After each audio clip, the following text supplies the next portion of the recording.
Hi, hello, and howdy. I'm Mushmallow, and you are. Well, you're you. Hello, you. You've stumbled into dark and creepy diamond painting, despite despite what you see on the screen, I promise. And today we are going to sit down and do a little whip and chat.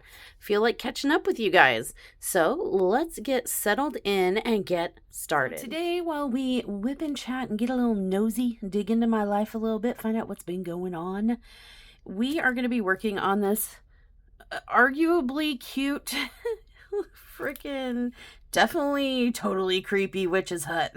Yes. While we chat away about things.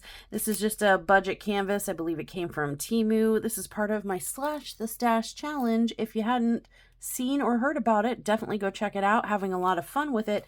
But this is the movie extra kit that was voted by channel members to come next in line.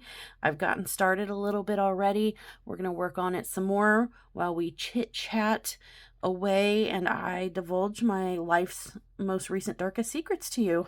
Fun. So yeah, that's the canvas we're working on. I know it's not dark. I don't know how this got in my stash. I really don't.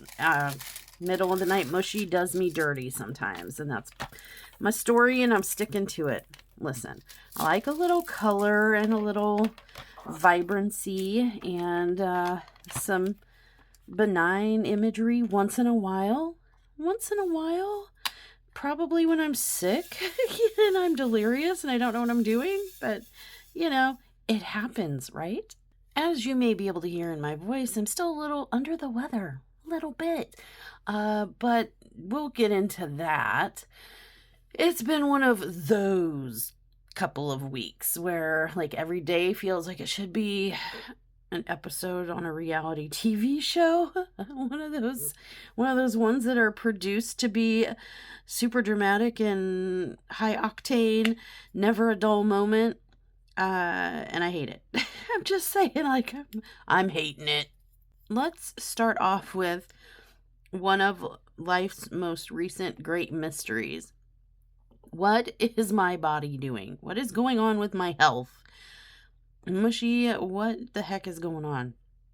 Some of you might have seen in the last couple weeks I've posted pictures of these really weird, kind of crazy, almost hivey, welt itch monsters that are choosing to show up in not the normal places an allergic reaction for me would show up. And also attacked my face. Had my eyes swollen shut. That was fun. A whole weekend I had limited to 0 visibility because my eyeballs could not access the outer world because my eyelids had poofed up and swole shut my eyes. So that was super fun. I did end up going to urgent care a total of 4 times and my PCM once, and I got like scrapings and scratches, and I know at least 9 vials of blood at one appointment and a couple more at another. I have been tested, poked, prodded. They don't have a freaking clue what is going on with me. That scratch test produced some benign-ish, kind of more mild results. Out of all the couple dozens of things that were tested during that scratch test, I was only found to be mildly allergic to 4 things, and none of those 4 things were what was causing my current situation. And I say current because, spoiler, I'm still not better. So yeah, anyway, and some surprising results too. I grew up my whole life being allergic to kitty cats. Yeah, I'm arguably more of a mild allergy, sort of. I would get the itchy nose, like kind of itchy, runny nose, the itchy eyes. There have been times in my life where my eyes have been so itchy. Yeah, sorry. Disclaimer, about to say something kind of cringeworthy and gross-ish, but I've actually itched the lining of my eye out. So, like, kind of along the lash line, you know what I'm saying? It was in that area. That's kind of the lining of your eye there, that your eyelashes stick into, grow out from, whatever you want to call it. Just inside there, I've itched that out of an eye before, causing much pain and damage, but the eyes were so itchy. So, comes to find out, they did the little scratch test. I guess I grew out of it.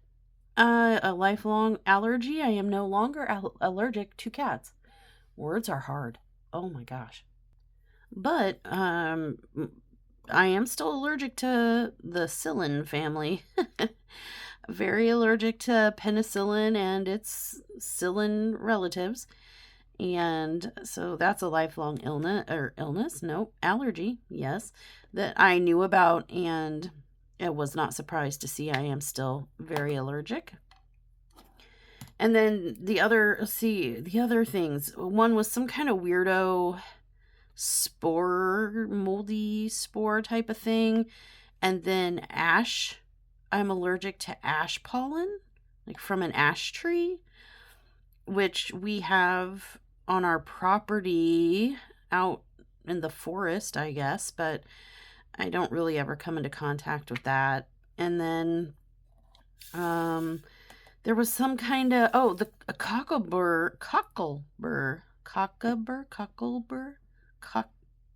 I just guess there's one word I really like saying because I keep repeating it. The cockabur. I can't get it out. Whatever. We'll put an L in there. Cocklebur grass. Sorry, my voice is going out. We'll talk about that here in a little bit too. Cause I know you hear it. I hear it. I sound like a deep voice man from a basement. Just chilling.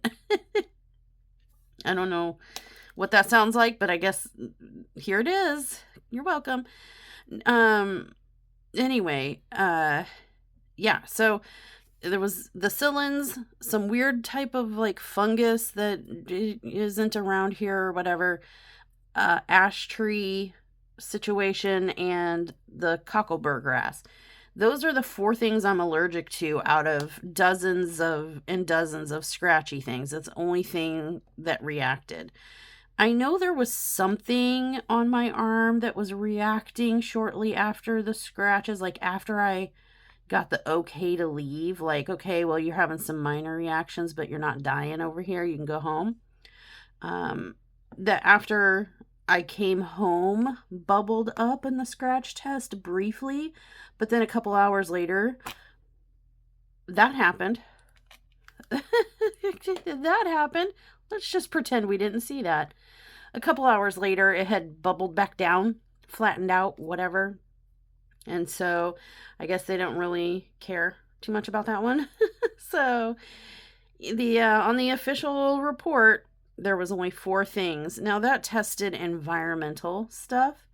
That was testing like dust and dust mites and all different kinds of grass and pollen and stuff like that.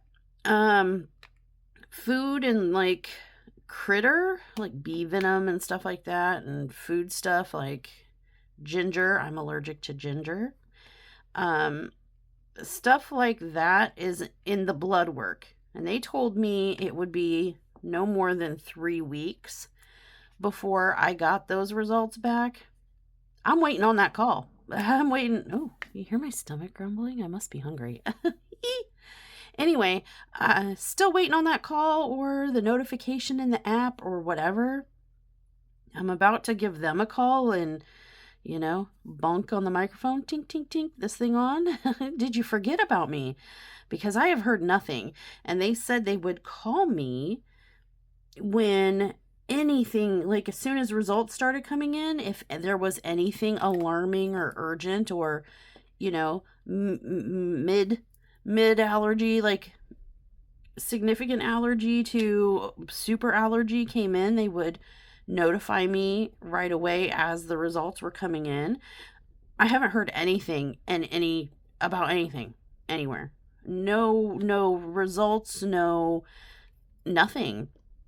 And those 9 vials of blood were supposed to test like over 100 different kinds of food items and ingredients or whatever. And like I said, things like, the bee, and I already know I'm allergic to bees. So when that sucker should have lit up like immediately, and somebody should have been calling me talking about, did you know you're allergic to bees? But nothing. I have heard nothing. So I guess I need to get on to them.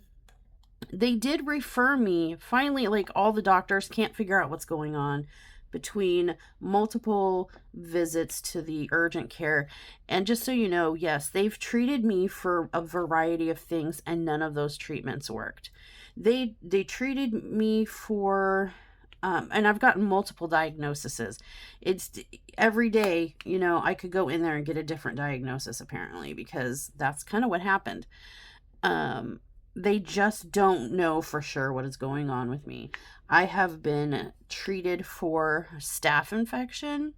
So I've been given antibiotics, steroids, and that mess.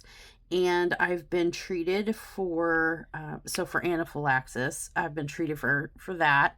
And that didn't do any good. It didn't stop anything. It didn't stop the hives. It didn't stop the itching. It didn't respond to staph infection treatment. It didn't respond to allergic reaction treatment. It didn't respond to any kind of topical anything. It's not responding to anything, and they don't know what to do. Basically.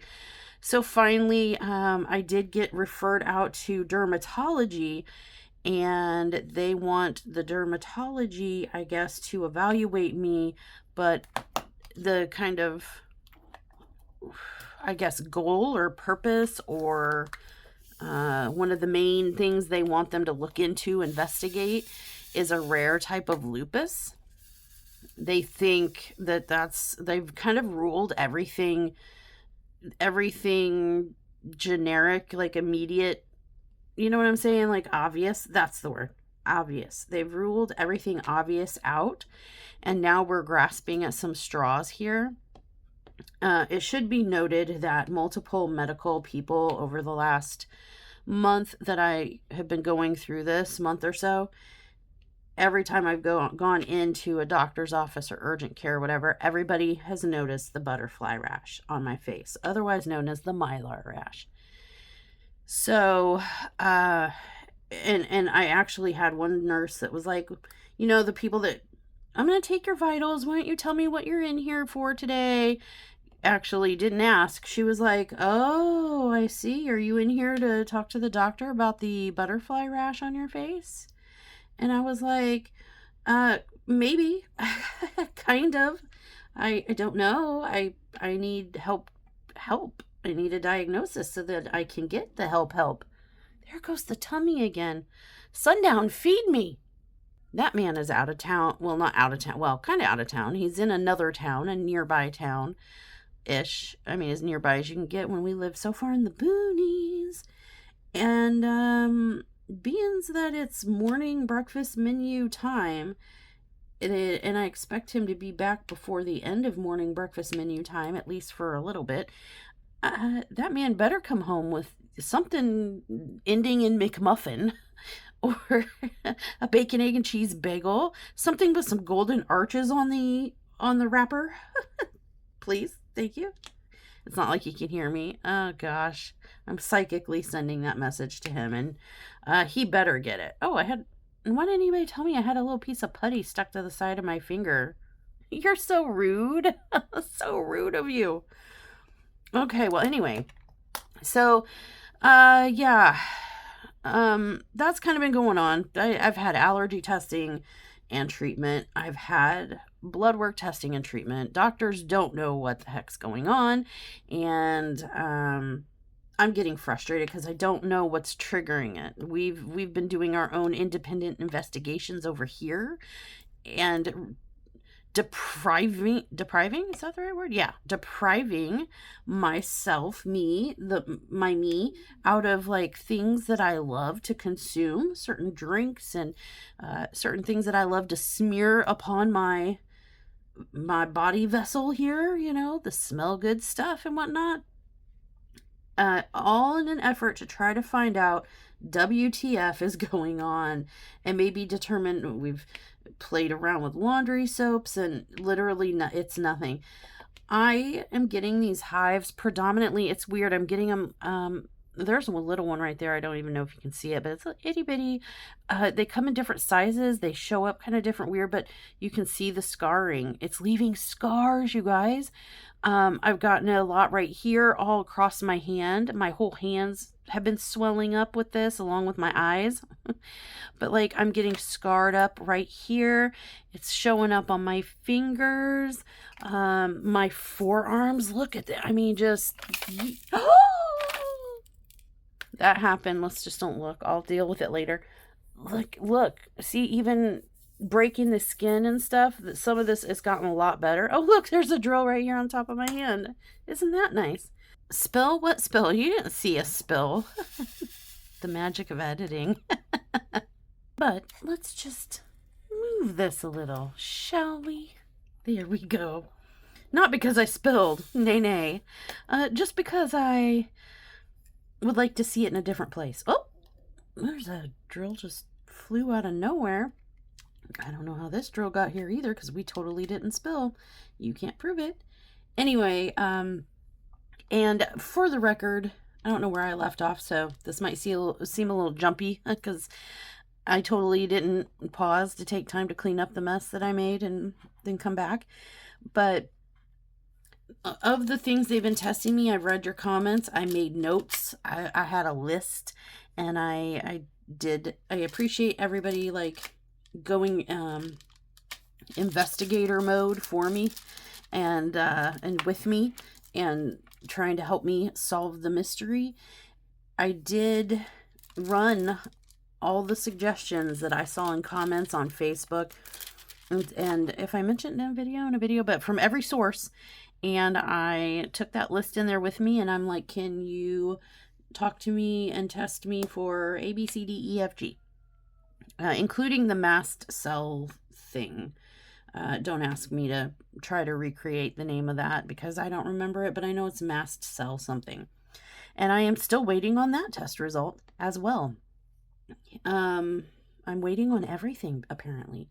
Today I do go to dermatology, like I mentioned, and granted, my symptoms have eased up, but what I noticed was, and why I showed you all the grossness, what I noticed was that I don't know, something is indicating to me that this is something immune system. And then combined, I guess because it comes in a lot of times around knuckles and stuff, it just seems very immune responsey. And it's very unusual. I don't normally get that kind of high. My hives don't usually look like that and show up in those spots. And in the way that they do, it's very strange for me, for my body. And then the nurses, a couple of the nurses and one of the doctors being like, oh, look, you have the mylar rash on your face. Have you talked to somebody about that? And I'm like, aren't you a doctor? I'm talking to you. Do you want to talk about it?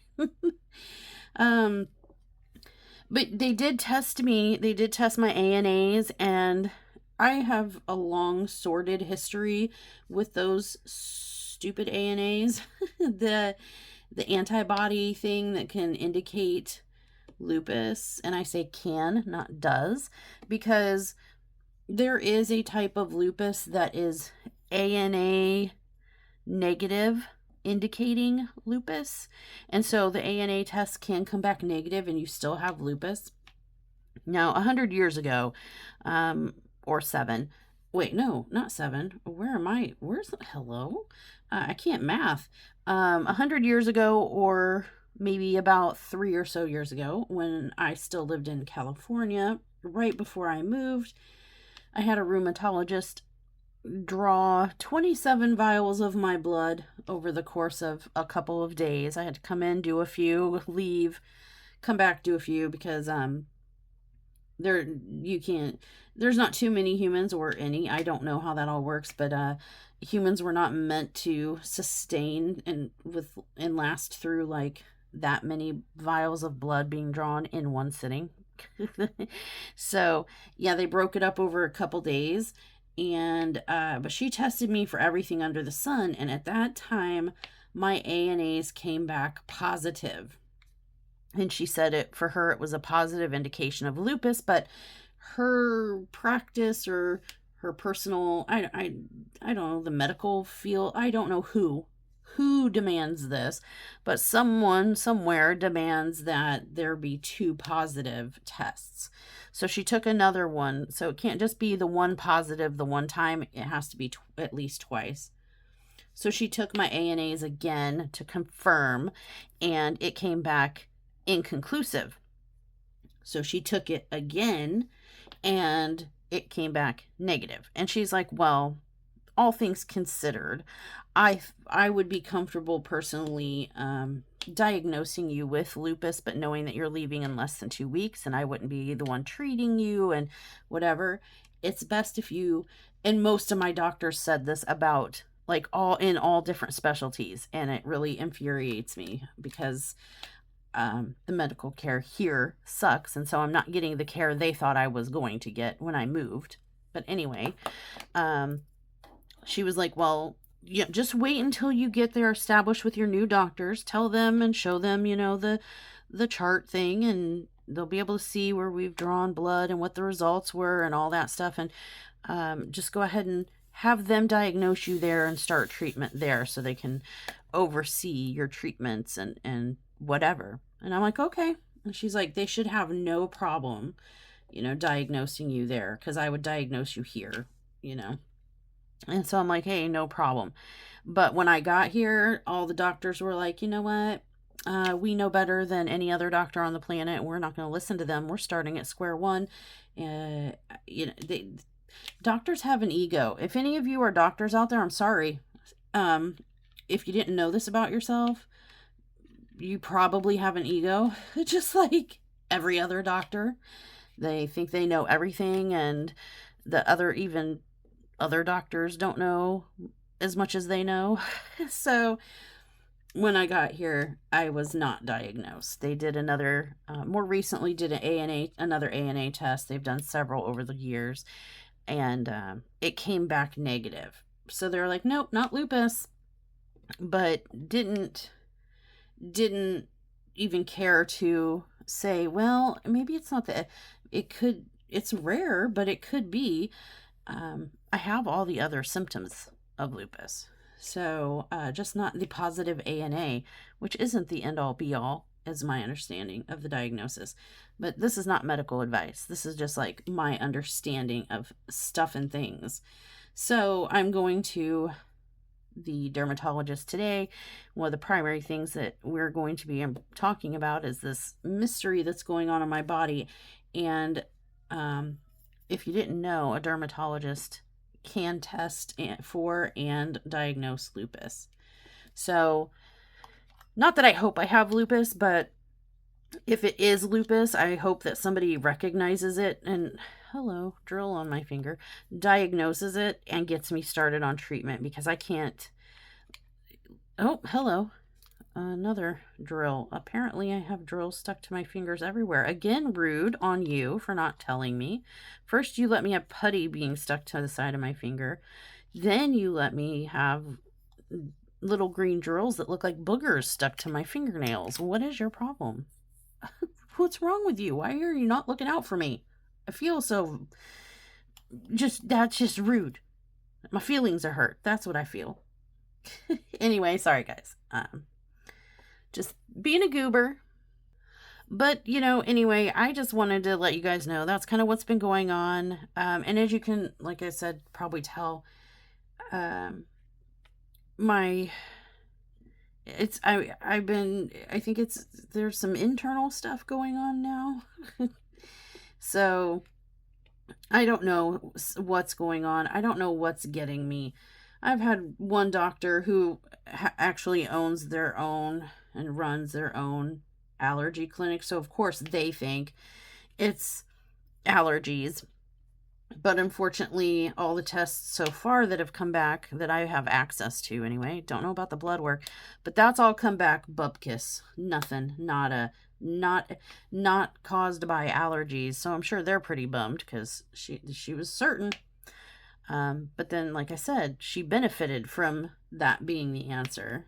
She snagged me out of the urgent care and lured me over to her allergy practice, and I'm sure got all kinds of insurance money and stuff for running all these tests on me, and it's all come up poo. So I'm sorry, little allergy lady, but unless, you contact me with my blood test results that show vastly different so far, at least according to the scratch tests and stuff, and the treatments that were supposed to fight allergies and did nothing to whatever this is, you were wrong. Enjoy my insurance dollars.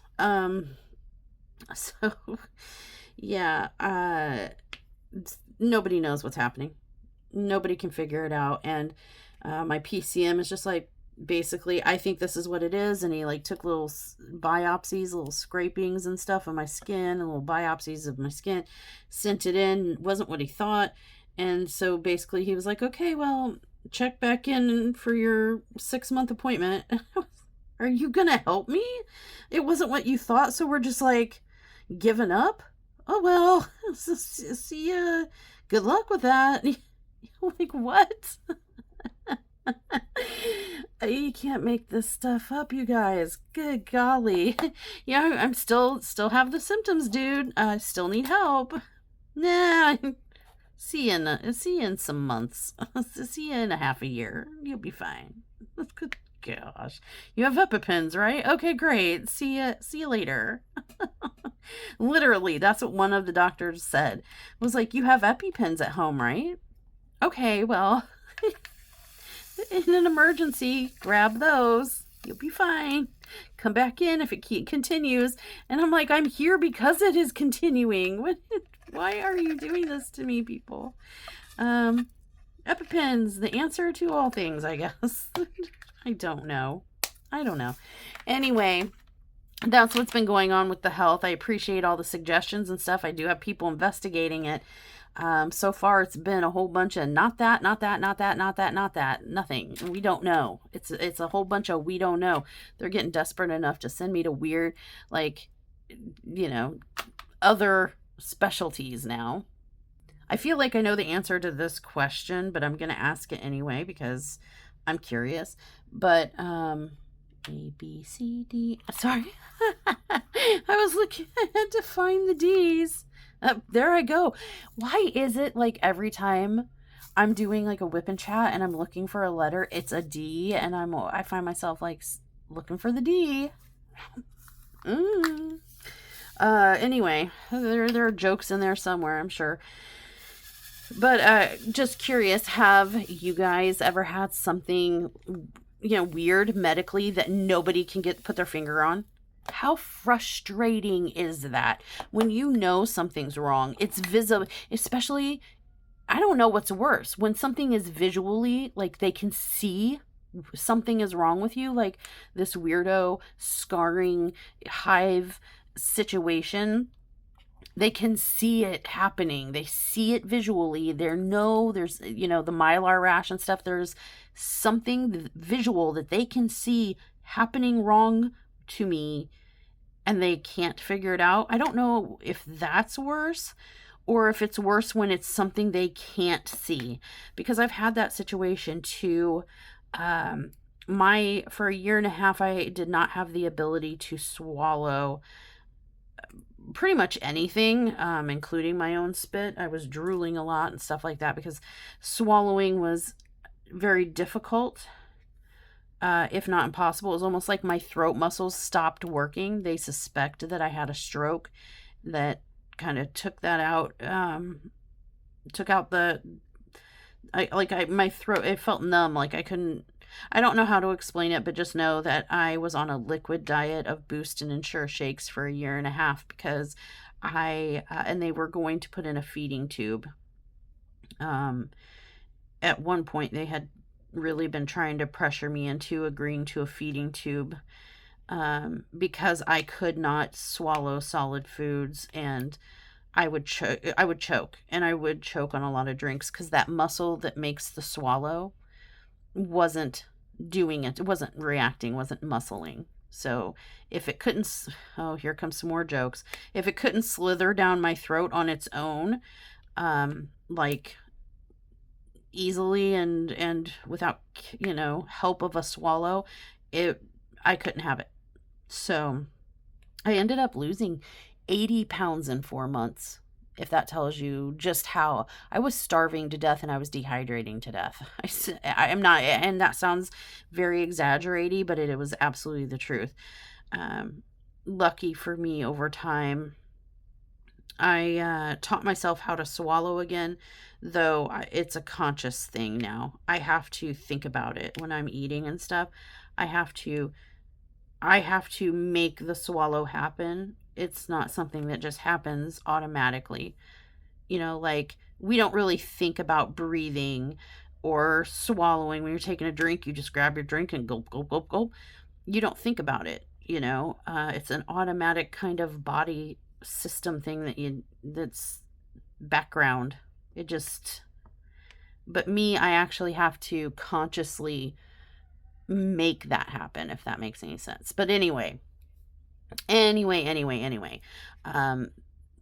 so this is not my first rodeo with a mystery sort of medical whodunit situation. What is going on that they haven't been able to really pinpoint definitively. And the whole time I'm sitting here suffering, and I was sitting there thinking, like, it was 4th of July and I'm waiting on test results, and I'm like, I bet that doctor is just having the time of her life, having thrown back a few beers, having a barbecue, spending time with family and friends, watching the pretty fireworks display, and I'm sitting here literally itching the skin off my body. I'm in some form of hell here, and she's probably just having a good old time, and I'm just like, if I were a doctor and I had somebody that had this mystery thing that was landing them in the hospital and urgent cares over and over and over every couple days because nothing anyone's doing is helping, and they're in misery, and they're literally itching the skin, the flesh off their body, that would be weighing on me, at least in the back of my mind. I don't know that I could enjoy things knowing that one of my patients is not enjoying a darn thing because they're sitting waiting on test results for help. You know what I'm saying? But that's why I'm not a doctor. At least not that kind of doctor. I do have a doctorate. Technically, you could call me Dr. Mushmallow. But my kind of doctorate I don't think, I've never met a lawyer that's gone by doctor. It's usually, they sign, Mushmallow JD or Esquire, barrister, something like that. But, yeah, never doctor. Wonder why. I mean, it is a doctorate. It's a doctorate in law. I prefer you call me Dr. Mushmallow. Just call me Dr. Mushmallow. Thanks. Mushmallow JD. But boy, there are times where I wish it was Mushmallow MD, because then I wouldn't have to deal with these backwater sticks hillbilly doctors that seem to know nothing. And because we're doing things all over the place. By the way, somebody was asking about my nails and said, like, every time I do a video, they're trying to see what's on my nails. This time we have skulls, but they're in bright, fun colors. Who says horror can't be colorful? So there you go.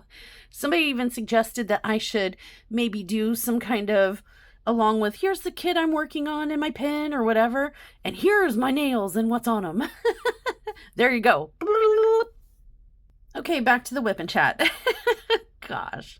It just dawned on me. I forgot to check the Diamond Painting Content Creator Rule Book. to see if I'm allowed to be goofy during WIP and chats. Because I don't see it very often, if ever. And so I'm wondering if that's because it's a rule in this Diamond Painting Creators rule book. See, I didn't get my copy. I don't know if it got lost in the mail or what, but I didn't get my copy. So anyone who is over there saying, oh my gosh, she's so unprofessional and whatever. Sure, okay. This is how I do my WIP and chats. And if that was against the code of conduct of Diamond Painting Creators, then I guess that's what it is. Okay, thanks. Moving on. Let's talk about something else other than health stuff, because I'm going to get enough of that today with the doctor's office. And that's I'm done talking about it for now. What else? How about the weather? Let's talk about small talk here. How's the weather in your neck of the woods? It has either been the depths of Satan's butthole hot around here, or it's been Noah, come get your weather back. Noah, where's your ark? Because my good gosh, it's either been hot as hell or it's been flooding and attempted. I mean, like, nature is trying to drown us. I'm pretty convinced of that right now. It's been, again, if you are on the Dark and Creepy Diamond Painting Facebook group, hey, everyone who's subscribed is welcome.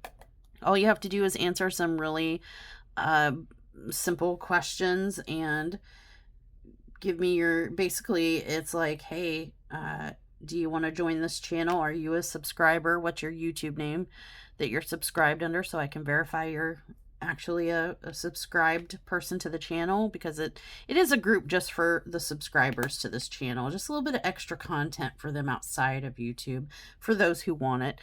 You can go check it out, Dark and Creepy Diamond Painting on Facebook. Ding. Anyway, I've been posting pictures on there of like how our property here in Arkansas several times over the last couple of weeks has turned into oceanfront property. This last one was pretty bad. And then we got a big heavy rain yesterday too, but we live out in the country at the end of a dirt road, at the end of a dirt road, at the end of a dirt road, and having dirt roads in and out of your housing area, where you live, when it rains really hard and heavy over an extended period of time, especially, those roads can turn into rivers of mud, rivers of dirt water, river flowing. Like Sundown posted a video clip that he took. It was dry when he left the house, and an hour later when he came home, one of our dirt roads leading right up to our dirt driveway was literally a running river, flowing water, if you will.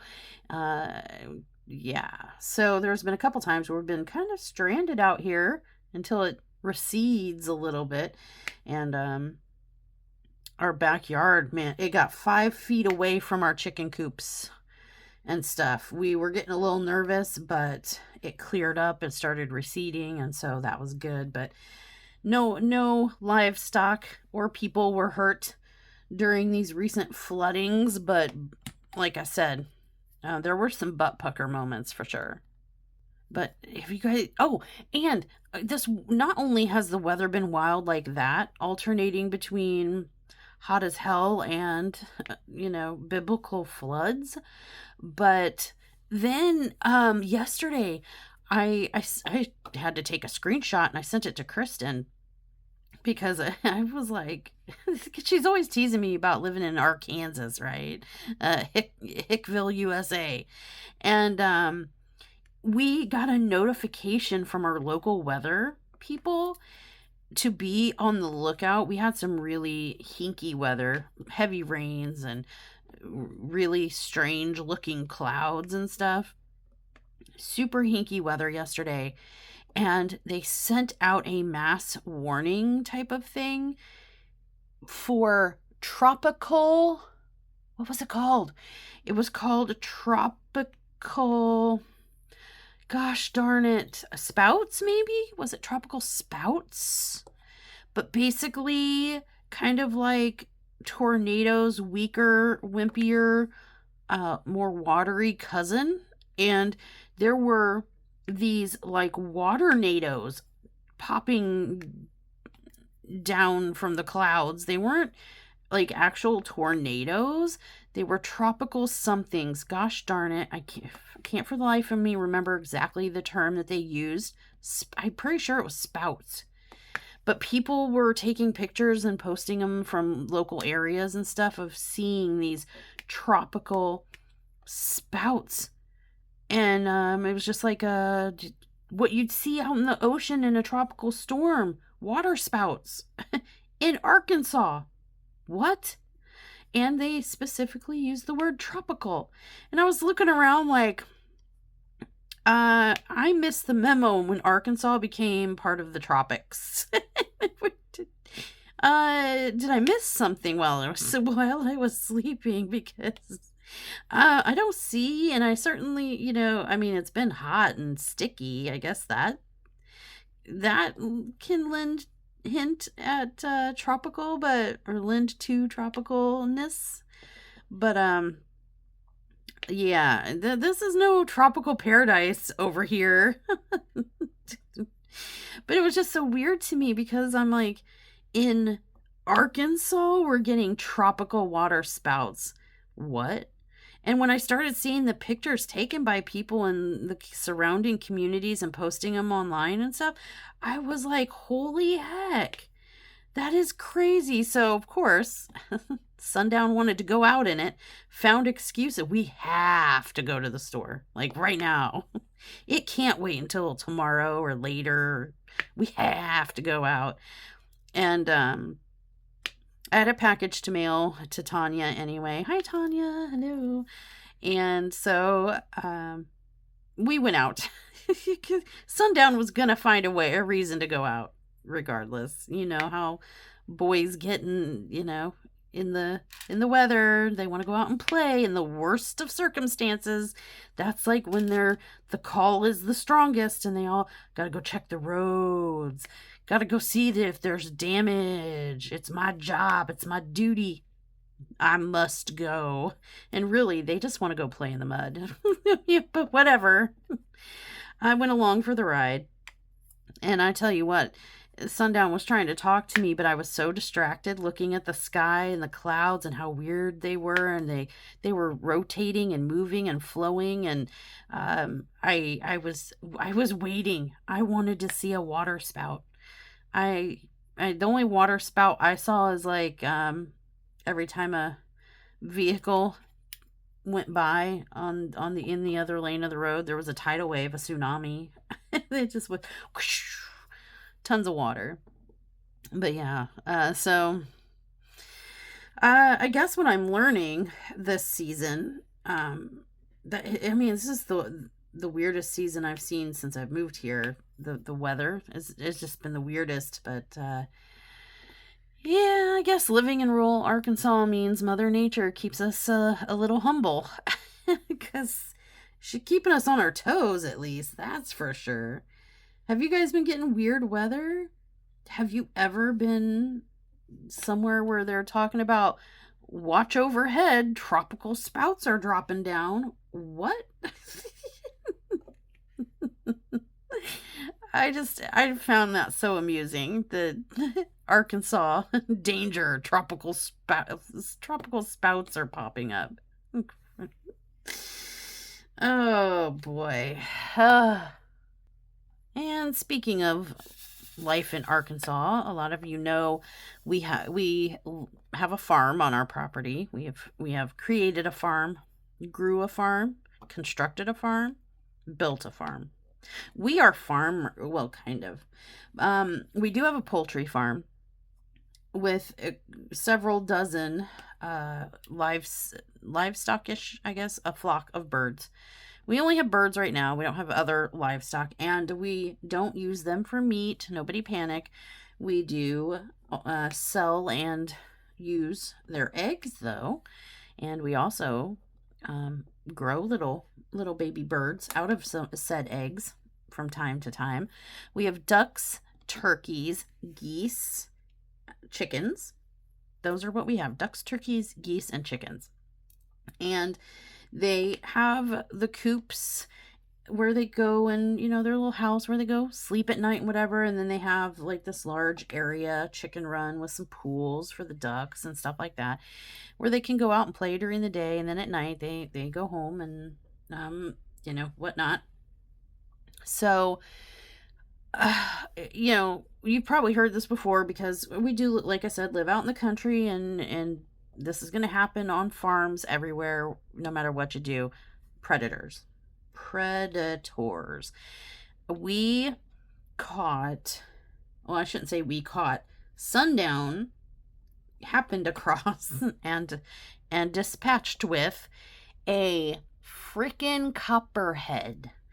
You guys, a freaking copperhead. If you don't know what a copperhead snake is, it is a venomous snake, and it's pretty much in a lot of states. It's not like exclusive to Arkansas, but this was a big mama jamma, and they can strike if they feel threatened. They will strike at people. They will eat small pets, like, I don't know, Charlottes and chickens. But yeah, they're not really aggressive by nature unless they feel threatened. And if they feel threatened, their strike distance is 1.5 times their body length. So they can like fly through the air at you, essentially. They can like propel themselves at you time and a half of their, or distance and a half of their body, like 1.5 times their body length. And this sucker was like, I don't know what he said, 3 or 4 feet.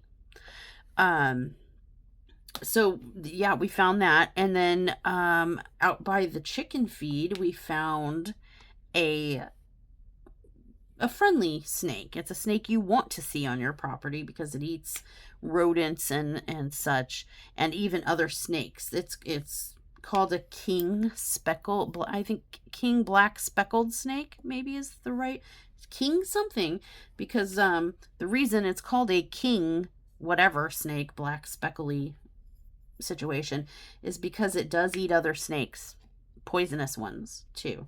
So you want to see that on the property. You want your farm to be as rodent free as possible, and certainly as poisonous snake free as possible. So it was a good thing to see, though it did startle Leah. It did freak her out, because she came up on it when she went to go to the feed, as the feed attracts the rodents, which attracts the snakes, right? They also eat the frogs and stuff. And I tell you what, the frog symphony, the last 2 weeks that we've had out here because of all the rain, the frog symphony is deafening. It's deafening. You can hear it in the house over the TV. It's so loud out here with the snakes chirping and stuff. But so yeah, we've a couple snakes, but the real problem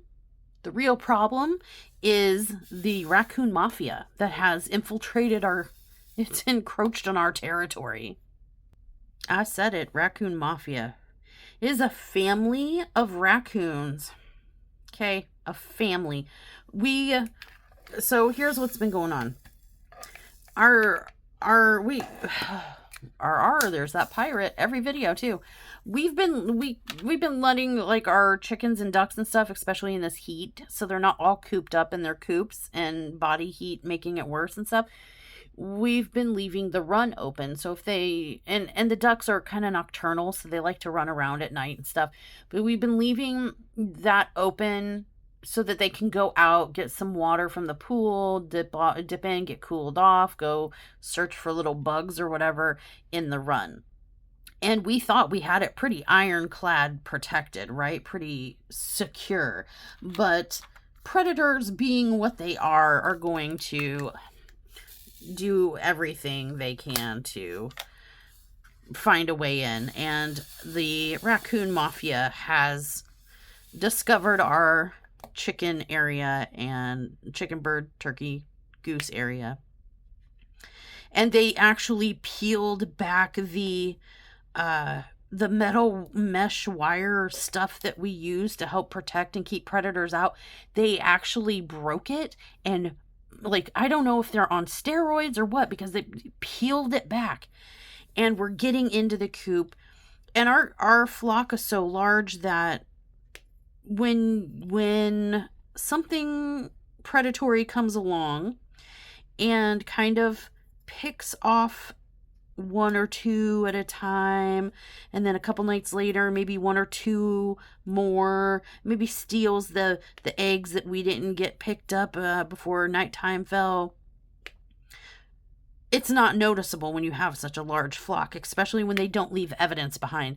You don't see the evidence, the bodily fluid, the red bodily fluid, or feather apocalypse. Somebody looks like somebody busted down pillows out there or anything. When you actual bodies and stuff, when you don't see that, it's hard when the flock is that large to tell that one or two has been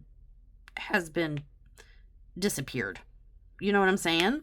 And that's what was happening. They were sneaking in. We didn't see the damage. It was off in a corner or whatever, and it was real small and kind of incognito. And they had been apparently sneaking in, and our braver roos, the older, braver roos, were going after them. And then we started noticing our longtime big boy roos were starting to disappear. One of our little silky roos disappeared. A couple of our oldest, most bravest, we call them the duck patrol, because they secure the perimeter all night long. They'll walk around and they're the defenders, and a couple of them disappeared too. And that's when we started noticing, when we were like up to several of our longtime favorite birds, that where'd they go? They're gone. Did they get out? What happened? This part of the WIP and chat might be a little choppier than any other part, because Sundown is coming in and out of the house, and I'm going to try to spare you all of that mess. But so anyway, Raccoon Mafia. Yeah. We didn't notice until we started noticing, and then really, really investigating, found this tiny little opening that had been obviously manufactured by a predator, and we got the first pieces of evidence, some feathers, and we knew, like a lot of feathers, we knew. And we started doing the head counts, and like, and noticing who was gone. One of them was Affleck. We call him Affleck, one of our original ducks to the flock. One of our mallard type black, it's not a mallard, but it reminds me of a mallard. He was a black duck with some iridescent feathers. He was gone. Our black silky rooster was gone. One of our Americana roosters was gone. And then we started seeing evidence of broken eggs, and we knew we have a problem. We just weren't sure which kind of problem. Is it another weasel? Because I think it was last summer we had a weasel, a rare type of weasel in the area, type of issue. And there's always snakes and raccoons and coyotes, and so we're just like, hawks. We have hawks out here and stuff. So what kind of predator are we dealing with here? We weren't real sure. So we installed some more security cameras and some lights and stuff, whatever, to get a look. We want to see what we're dealing with. We started locking the flock up at night. No more, free to come and go as you please. If you need, putting food and water in the actual coop housing for them, and wrangling them all up every night and putting them in the safety of a predator-proof environment, and then watching. And it wasn't too long.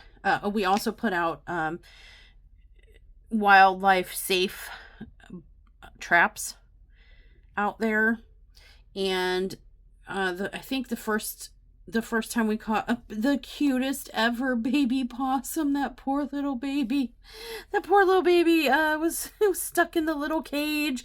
And when we came out in the morning, he was such a baby. He had these bright, wide blue eyes, and he was just in there grasping onto the bars, like, please let me out of jail. I'm so sorry. I'm just a little possum. A cutest little I mean, either abandoned by mama or just like barely had just turned of age to be let out on his own. Little bitty cute little sucker. And of course, we released him. Possums are nice to have on the property. So we went ahead and released him. We caught a box turtle. A box turtle, another baby possum, not the same one twice, another baby possum. But then we caught, in theory, we suspect, we caught one of the raccoon mafia. But we didn't know how or what it happened until later. Now we suspect we know what happened, and we'll get there. I'll get there with you, I promise. But the trap had been flipped over and therefore undone in a way to which the predator could escape. So it was obvious something had been caught, but had found a way to get out of a trap that was specifically made for it not to get out of. And so we were like, we're dealing with a smart MFer here. Okay, so anyway, sorry. That was another pause. So yeah, we started taking notice, putting everybody away, set the traps, and whatever it is crafty enough to figure out how to get out, right? That's what we thought. And so we got some more humane traps and started setting them out, and we were eagle-eyeing, night and day, eagle-eyeing the security cameras. And then one night, we noticed a kerfuffle. You know, the bird alert system went off. Squawk, squawk, roo, roo, honk, honk, right? All kind of kerfuffle, and then silence. And we knew they were safe because they were in an enclosed area. And but something was upsetting them.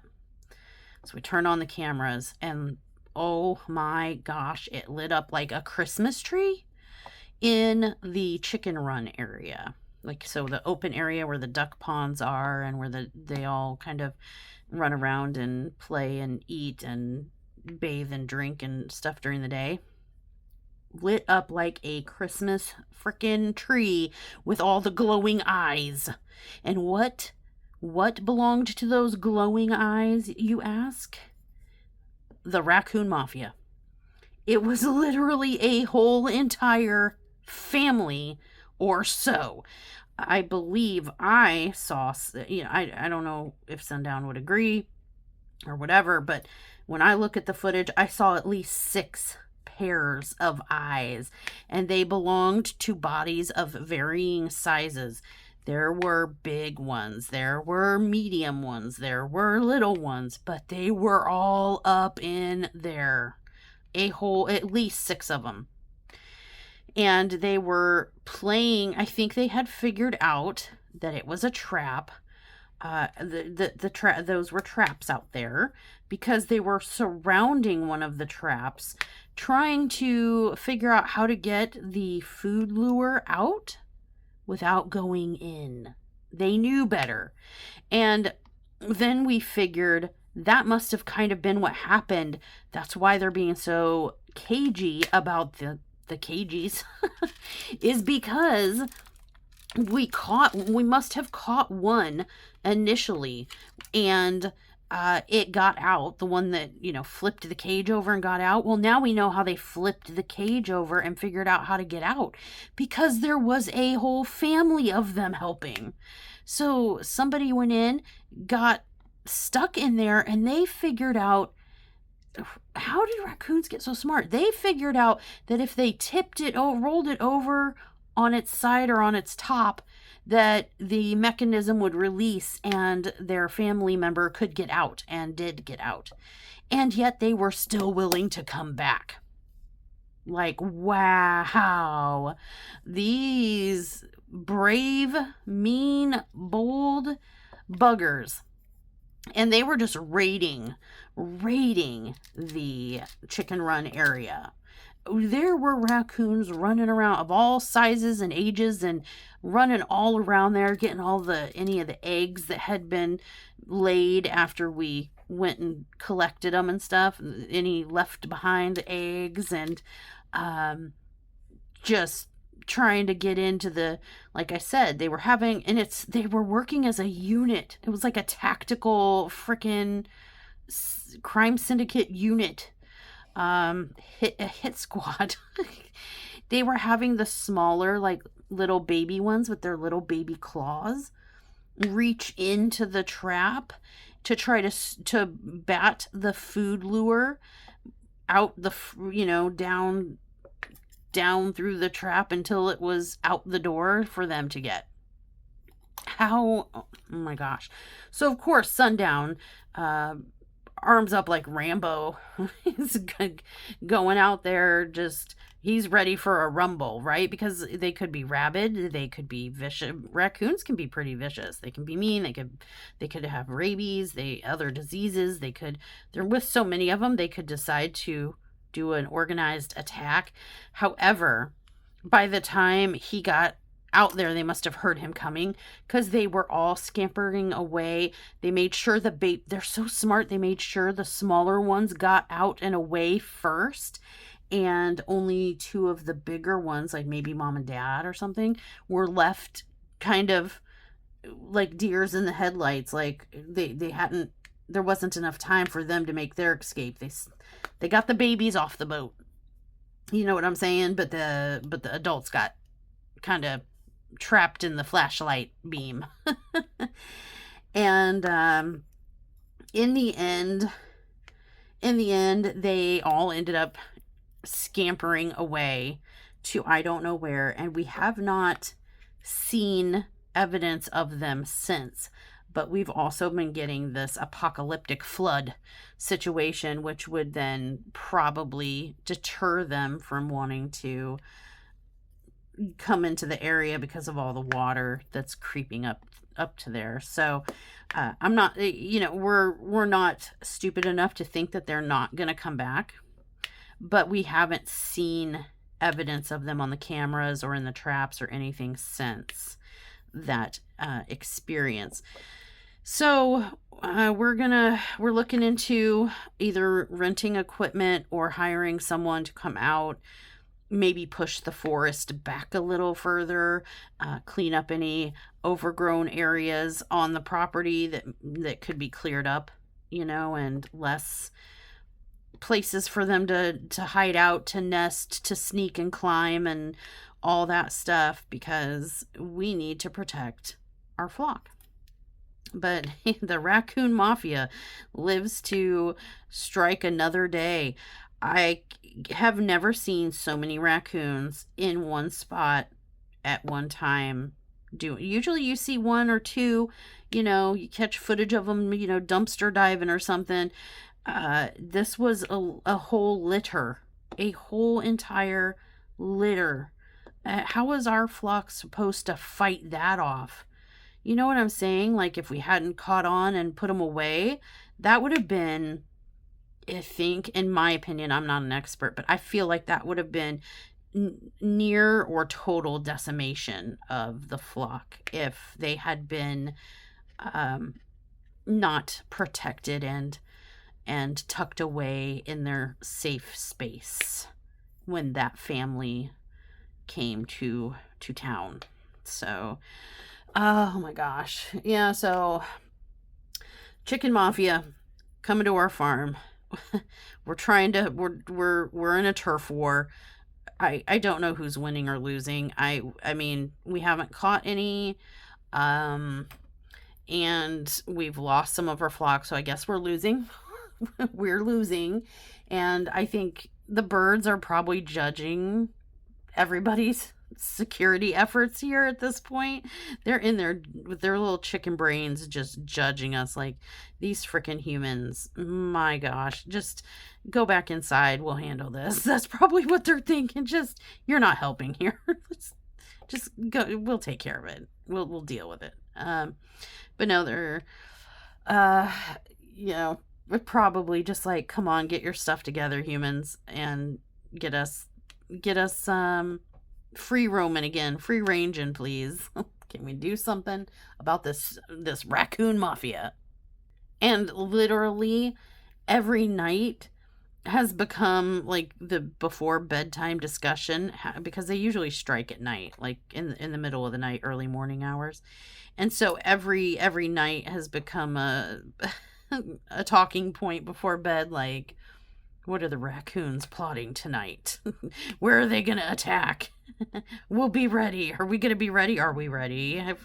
My stomach is still gurgling. He did not bring home breakfast food. Side note, Sundown did not get my psychically intuited message to him, and he did not come home with anything ending in McMuffin or anything called a bacon, egg, and cheese bagel, or as I call them, Beckbees, or any kind of biscuits and gravy. Nothing. And he passed all that kind of stuff on the way home.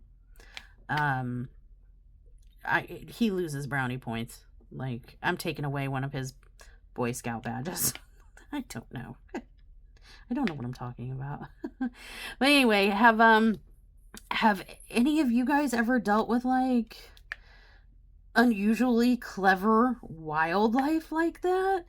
I have never. I know raccoons are smart and they can manipulate simple locks and maybe even doors, and they're really crafty about how they approach, and you know, they're stealthy like little ninjas. I know all that. But the fact that our flock must have given them a what for, because they brought reinforcements. They brought so many reinforcements. I'm pretty sure, and you would have a hard time convincing me otherwise, but I'm pretty sure that every raccoon in the state of Arkansas was in our chicken's run that night. There were so many glowing eyes. Those little MFers. And they're so sneaky now. They know what the traps look like, and it took one time for them to have a near, they got caught, but then they got out. So like a near catching that now they can identify all different kinds of traps. They're like, oh, there's one. And to figure out, like, definitely don't go in there, but hey, stick your hand in the side, little baby, and push the food on out. Like, what? They are smart enough to like delegate jobs. And okay, so you little runt, you stick your hand in there. You've got the smallest hand. Stick it in, bat it out, and we'll be over here waiting at the end to catch it. How they can't be that smart, right? They're raccoons, right? Well, if anybody ever doubts it, I got the footage to prove it. You tell me, don't sit there. I don't want one comment telling me that raccoons aren't that smart, mushy. You don't know what you're talking about. I literally have the footage to prove it. Speaking of footage, aside from security cameras, something we've been watching lately, we binge watched The Boys. You guys know that show, The Boys? It's a little crass. It's not for everybody. It's a little crass. It's a little vulgar at times. It's a little violent, but it's like a dark, I kind of viewed it as a dark comedy or a dark superhero situation. I'm not going to do any spoilers. Nobody worry. If you are a fan of the show, I won't be spoiling anything, but I will tell you we did binge it.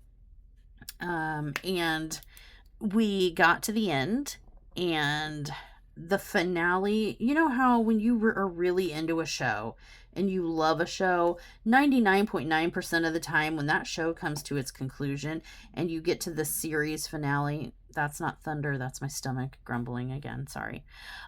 You get to the series finale and it's so disappointing that you're like, oh my gosh, I devoted X amount of years of my life or X amount of hours of my life to watch this show and get invested and support it. And I've been up and down and cheered and cried and whatever.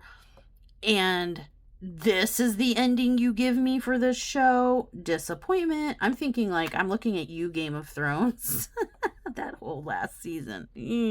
Not a fan favorite, and certainly not a favorite of mine. I'm looking at you. What's another show? Supernatural. That finale was not well received by the masses. So it's common. It happens. It happens with movie trilogies and stuff like that too, where that was the ending. What are you doing? But in my opinion, I was thoroughly and totally satisfied with the series finale of The Boys. Again, no spoilers, please, from you guys or from me, okay? But I was thoroughly satisfied with it. Was it the ending that I hoped for? Yes and no. I mean, there were some... there was sadness, there was happiness, there was... this is what I expected, this is not what I expected, but it worked type of moments. In all, we were, both Sundown and I, very, very satisfied with the ending, with the exception of one character. There was one character that we were just gut-wrenched about. Oh, and did not see it coming, which made it even that much more worse. And we both might have cried a little. I'm not gonna lie. We both might have shed a tear or 10 over it. But otherwise, but it made sense, and it made part, it sucked, and we wished a different outcome, a different arc ending, like story arc ending for this character, but it made sense, and I can see where they framed it to where it kind of had to happen the way it happened and whatnot. But boy, did we wish it could have been different. And we were wondering if there were alternate endings out there somewhere, like if the writers ever, if you buy the Boys on Blu-ray as a series, or even the final season or whatever, if there would be alternate endings. We're super curious, because I can definitely see how there would be could be alternate endings, and I think some of those alternate endings could be pretty fun. But that was my stomach again, you guys. I'm starving. It sounds like a thunderstorm in my belly. I'm so sorry. But anyway, yeah. What did you think? Do you guys watch The Boys? Are you going to watch The Boys? Yeah. I mean, you have to not be. It's definitely not a show if you're more, on the mild, meek, or even, dare I say, prudish side. You do need to kind of be a little more open and free and mature and stuff to handle some of the things that you see and hear. It's definitely not a show that you want to sit down with the kids or with the fam, and watch. But it is nonetheless a very good show, in my opinion. And it was really cool to see the cast of Supernatural come in and interact, play different characters than what we saw them play for years and years and years and years, and interact with each other differently. And I really enjoyed that. It wasn't a huge part. I thought they were going to play a bigger role. I kept waiting. The season 5 was going on. I was like, where's the cast? Where's Cass? Where's Jared Padalecki? And where are they? Where are they? And then finally, the cast showed up, and I'm like, oh, there they are! Yay! Oh, there they went. That was the one episode. Okay. But it is what it is. It was great. Jeffrey Dean Morgan. Oh, I was like, woo, Jeffrey Dean Morgan, yeah. So, all in all, good show. So, yeah, I want to know who else has seen it or is going to see it, and what you think of it, what you thought of it. No spoilers, though, okay? Please. Thank you. All right. Something else I've watched, and I'm trying to convince Kristen to watch because she's like, I don't know what she's doing. Kristen, let's ask her. Let's just ask her. Kristen, what are you doing? She's been dipping her toe, outside the box. Stay in your lane, lady.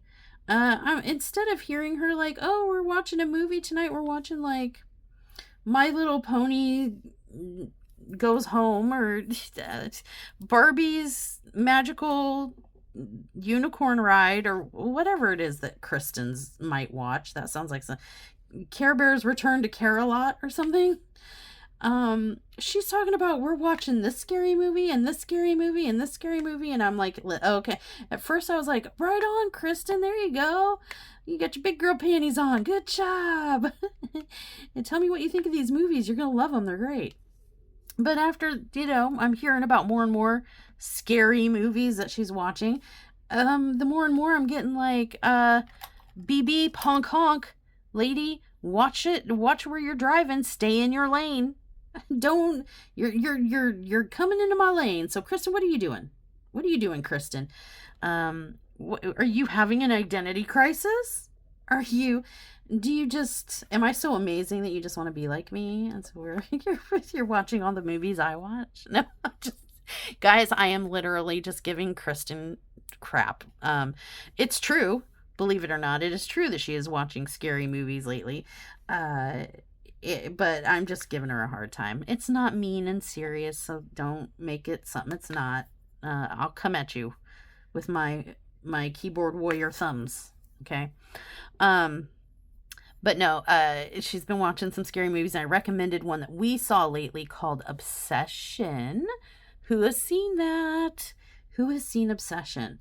I really enjoyed it. That's more of like a campy, gory kind of horror, but there are so many kind of social issue lessons, social issue spotlights in that movie. If you look beyond the surface of the horror. Let's be real clear on the word that I'm saying. Horror. Genre and stuff like that, but it does address, like, I've seen, I kind of peeked around like Reddits and stuff, and I was seeing where people were pointing out certain things that I wasn't sure I was picking up on, but I'm like, is that just like me, or do other people see this too? And oh yeah, about relationships and mental health and toxic relationships and things like that.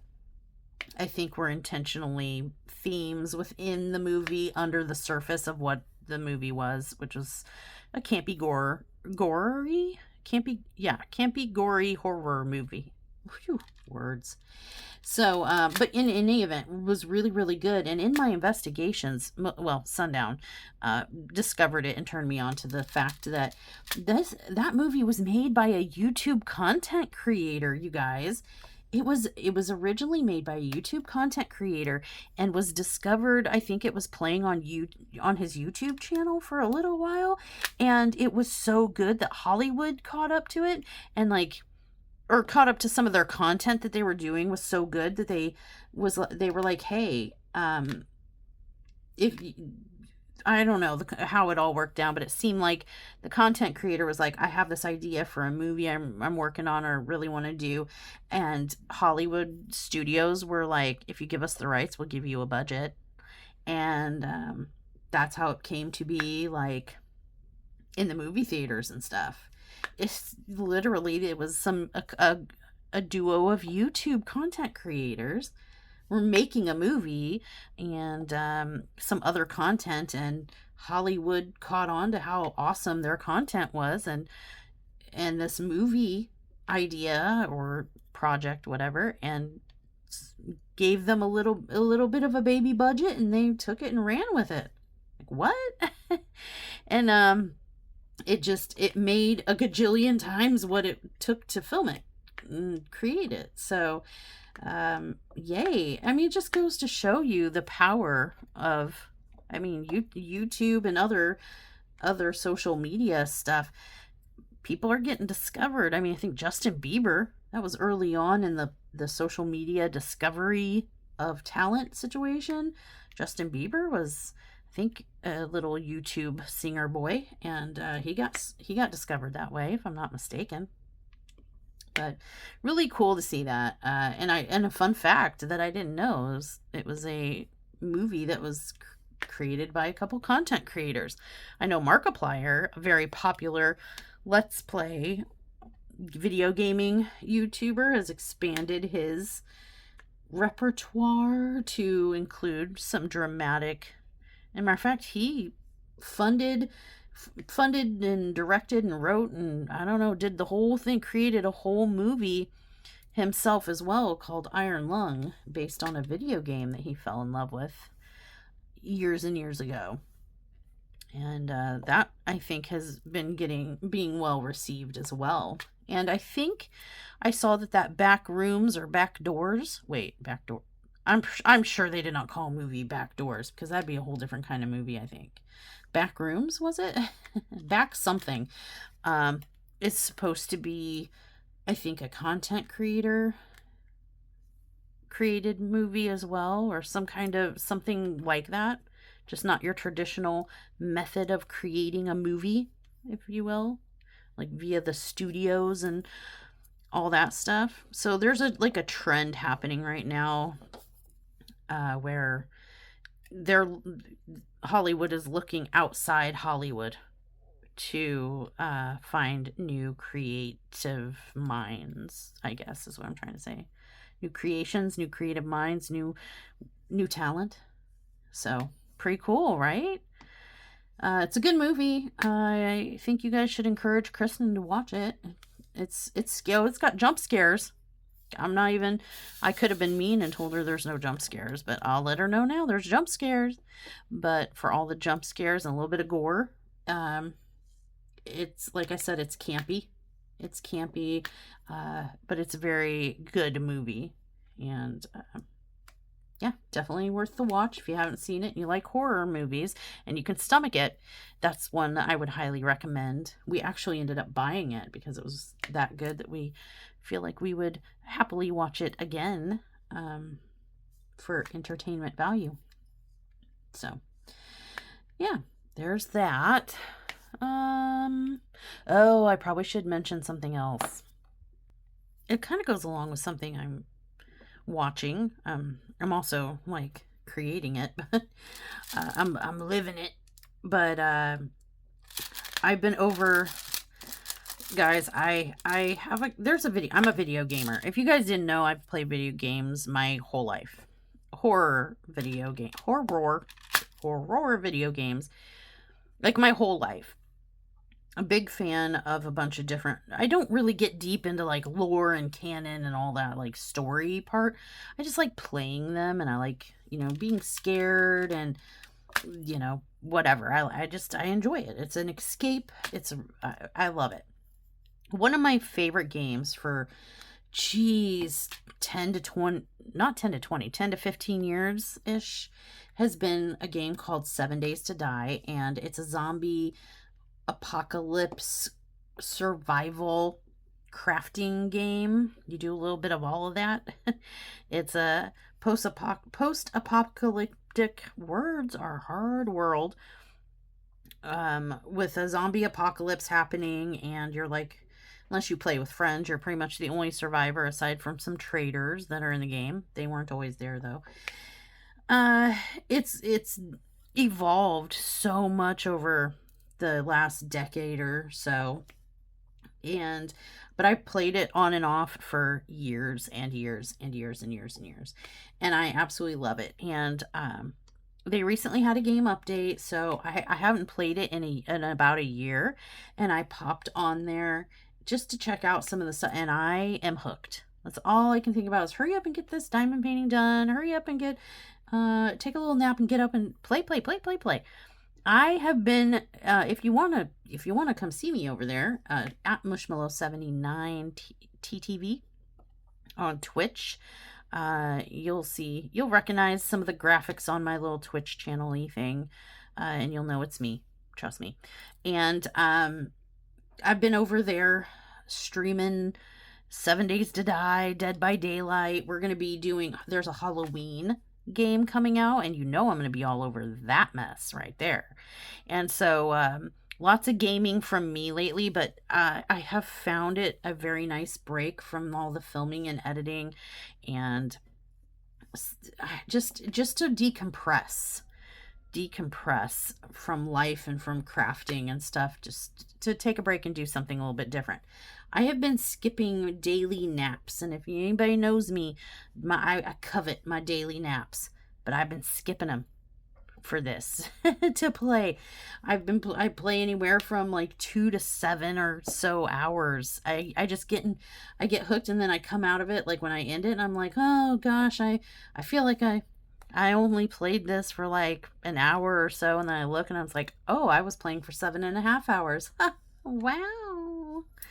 But I have a lot of fun with that, and I'm so far behind in my challenge canvases. I'm so kind of behind in content on my YouTube channel, and that's probably the biggest culprit, has been my addiction to playing 7 Days to Die and streaming that over there on Twitch, in case anybody wants to come and hang out or just watch me fail at survival and all that good stuff. And yesterday was I played, and I could not combine 2 brain cells together to make a coherent decision, and everything I decided to do was bad and wrong and terrible and stupid. And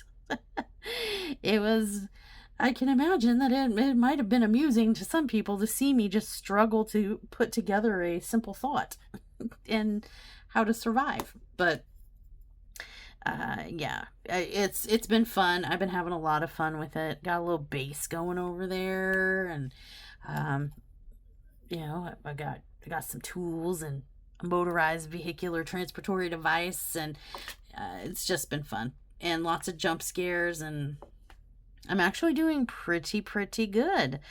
Pretty good.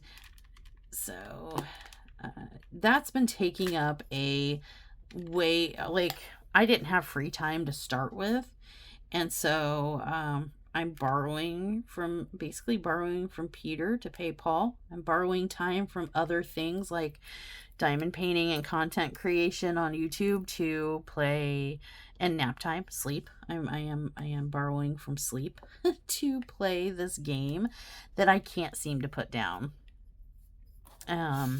But sometimes you need those little breaks, right? Yeah, I'm having an absolute blast over there.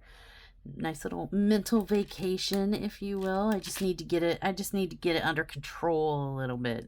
I'm getting a little out of control with how much time I'm spending over there playing it, because then it's like diamond painting, when you do just one more section, just one more color. I'm just like, just one more day in the game, just one more day, and one more game day, and then I end up playing like an entire in-game week. And I'm like, ooh, what happened? My bad. I'm sorry. So yeah, that's something else I've been doing and enjoying. Do you guys like playing video games? Any of you gamers out there? Or if not a gamer, I've seen a lot of people reading.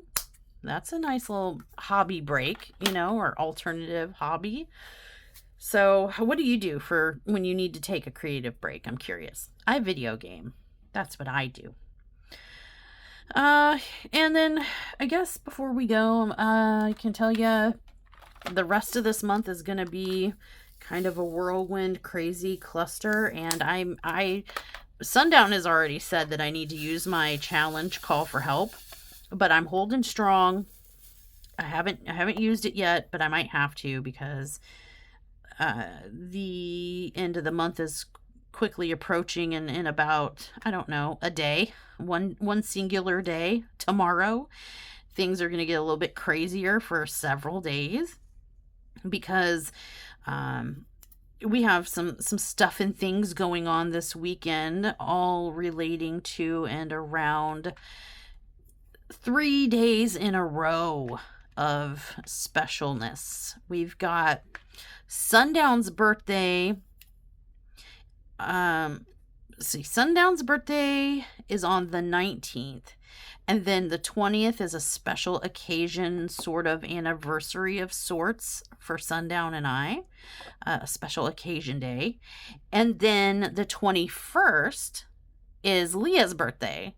So we got 3 days in a row. Bam, bam, bam. Special stuff with like activities and special dinners and together time and distractions, good ones. I'm not trying to say bad, but just outside the everyday stuff happening. And that's gonna be all weekend, my friends. It's going on all weekend and then those 3 days. And so happy birthday, Sundown. Happy birthday, Leah. Sundown's going to be turning 52. Leah's going to be turning 26. And, don't know how that happened, how she got older than me, because I'm only 21. Perpetually. No. No, seriously, though. I'm way older than that, unfortunately. But no, yeah, and so and then we have that special anniversary. So congratulations, Sundown and I, for our special occasion that I'm intentionally not, specifying, because that's a nunya situation for now. So we got a busy weekend ahead, and we've got family together time, which means probably less zombie apocalypse survival time and less diamond painting time and less ability to film any kind of video time, but we'll see what happens. Yeah. Otherwise, channel updates real quick. Working on WIPs. This one, challenge canvases, is what I'm working on. I hope to go live, though it's going to be a madhouse around here this weekend, but I'm hoping maybe this weekend we can find, I don't know, maybe, send the kids outside to play. I don't know. They're all adults, so I don't know if it's going to work or not, but send them away somewhere, movie theater, mall, I don't know, whatever the kids want to do, but except for be here. Maybe we can go live, and you guys, I'd like to kit up the next major off challenge WIP that I'm going to be doing. I think most of who's going to vote has voted, but if you haven't, if you go to the community tab of this channel and you scroll around a bit, you should see a voting tab or voting post situation, and read it, because I posted pictures and a vote thing for a handful of options, but you can do a write-in ballot, you know what I mean? If there's something else that's not listed and that I didn't put up for dibs that you'd rather see, you can write in, in the comments something else if you want. But we've gotten over 55 votes, I think, so far, and it looks pretty overwhelmingly in favor of one certain canvas, and I figured I would reveal it to you and kit it up with you live if I can. If not, then I'll try my best to make a video. I just can't promise it won't sound like a freaking zoo in the background, because we're gonna have kids here and significant others, and it's just gonna be a little cray. But yeah, that's kind of what I'm working on here, and that's all I got for you, really. I do have I got some ideas for some confessions of a diamond painter, and or maybe some fact or fiction. I want to kind of do something in that neighborhood, so maybe you'll get a series video. Also, a WIP. My tier 3 people, if you're still here and still awake and listening, I need to let you know you're going to hear about it Monday. Spoiler, we've run out of one color on our canvas, and we're not even halfway through, and I still very much need that color, and it's gone. There's no more. It ran out, and there are a couple other colors that I suspect are going to run out before we're done with them. So I'm having a little crisis there in that. Now I'm going to have to go digging in the spare drills situation and pray that I have square spare drills in multiplicity of colors and see what's what. If not, we might have to kit up a new one and put that one away while I order what I need. Don't know what I'm going to do about it yet, but you'll hear more about that in our weekly video, hopefully around Monday. But because we got all this family special occasion, holiday-y type things going on, it might be a little later than that. We will see, but just a heads up. I was plugging along on our canvas, making some progress, and bam, got hit with a wall of "you ran out of this color" that there are symbols still on the canvas for. So, yeah, that's what's going on. Yeah, I got nothing else. That silence was my brain like stalling out and needing to reboot. Okay, I think I've kept you guys way long enough. way long enough. So we're going to end this here. Here's our progress on our little hut. Look at these little bright, vibrant colors. Yay. I mean, kind of like my nails, right? Yeah. So I'm going to leave you with some questions that I would like answers to if you feel like sharing. Have you ever had a medical mystery that doctors couldn't explain? I would like to know, because I'm living that, and I have lived that previously, and I'm living it again, and it sucks. And then have raccoons or any other kind of critters ever outsmarted you? Like the raccoon mafia is outsmarting us right now? What have you been binge watching lately? Are you watching The Boys too? Or what are you binge watching? I know Leah's binge watching Charmed. Yeah, the old Charmed, the original Charmed with Shannon Doherty and Alyssa Milano. Yeah. Gosh, how TV has changed. But anyway, that's a whole different video. Are you a video gamer? Are you playing any games right now? And if so, what games are you playing? I would like to know. And has anyone else completely lost track of like time and everything, the world around them while playing a video game like I have been? I know I have a lot of questions. Hold on a second. There, I wanted to give you a little bit of a overview of like what's been done. I know I have a lot of questions, but you know what? You have been rooting around in my life during this video and other WIP and chats, and so I think it's only fair that I get to ask you some questions. Let's dig in your life. Let me hear about you for a change, because I want to hear about something other than me. I would love to hear about you. So come say hi to me in the comments and all that good jazz. And with that, we're done here, and I have to rush off to the doctor. So thank you so much for hanging out with me. I appreciate you spending some of your time with me.